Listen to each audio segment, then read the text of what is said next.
Salmon Boy. The story is available on the Washington State Since Time Immemorial website. Many years ago, there was a young native boy who lived among the Haida people, and he had no respect for the salmon that he ate. From the time he was very little, he was taught that after eating his fill, whatever was left over of the salmon, including all the remaining bones, should be returned to the river.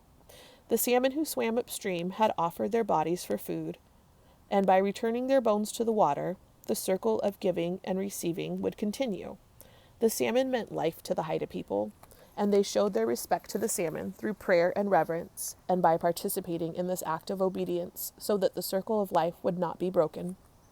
But the little boy didn't care. He would carelessly step on the bones of the salmon that were caught by the stream, and after eating his fill, he wouldn't think about throwing the bones on the ground or into the shrubs. Many times his parents and the villagers told him, "The spirits of the salmon people were not pleased.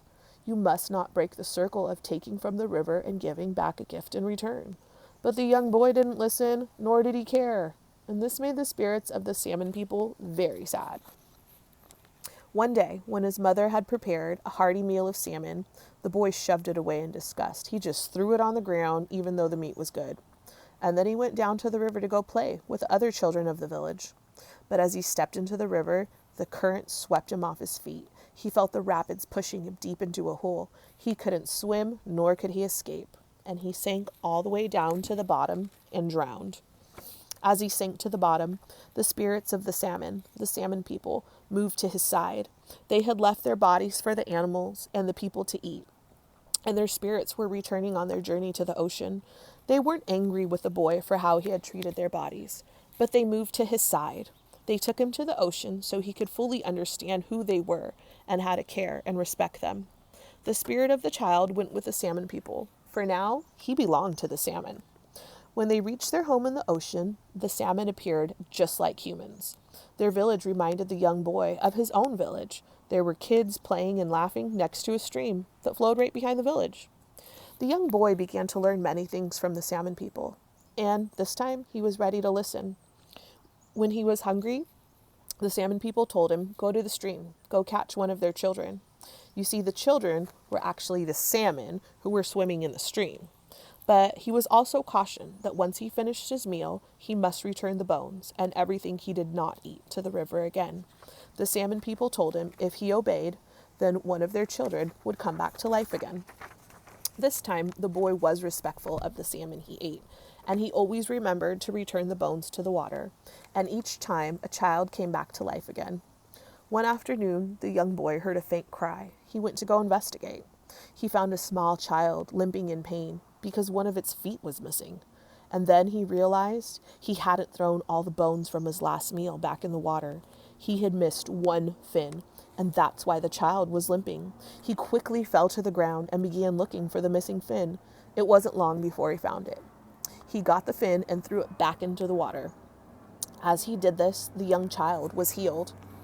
After the winter months had passed and the spring rains were beginning, it was time for the salmon people to return from the rivers where they had come. The boy swam with them, for he belonged to them. As they swam up the river and past his own village, his very own mother caught him in her net. He felt himself being tugged ashore, and he remembered what she had tried to teach him when he was a little boy. He also thought about all that he learned from the salmon people. When his mother pulled him from the net, even though he was in the shape of a salmon, she noticed that there was a copper necklace around the head of the salmon. It was the same necklace that she had given her son. She carried the salmon boy back to her wigwam. She spoke gently to him and held him close. Gradually, the boy began to shed his salmon skin. It wasn't all at once. It was slow, and it was sometimes a painful process. First, his head emerged, then his arms, and finally, after 8 days, all of his outer salmon skin was shed, and he was human again. The young boy stayed at his village one season. He knew he couldn't stay for a long time, and he wanted to make every minute count. He taught the people everything he had learned from when he lived with the salmon people. He taught them about the great circle of life and death, and he talked to them all about the spirit world. He taught them about giving and receiving and giving back again. Everybody came to listen to him. In addition to teaching the people, he was also a healer now, and he helped the villagers when they were sick. One afternoon, Salmon Boy was standing next to the stream where he had first joined the salmon people. As he looked out over the water, he saw a huge old salmon floating down the river towards him. It was the time of year when the old salmon who had already made their journey upstream and not caught by humans came drifting back down to the ocean to die. As the boy looked at this one old salmon, so tired and worn by its journey, he suddenly realized he could see right through it. He knew that that was his own soul. Salmon Boy took his spear and he thrust it into the old salmon, and as he did, the boy died. The people of the village gathered around Salmon Boy. They remembered everything he taught them. They placed his body into the river. It circled 4 times, showing the sacredness of this occasion, and then it sank. Soon the Salmon Boy's spirit joined the salmon people, and he went back to his home in the ocean. Habu.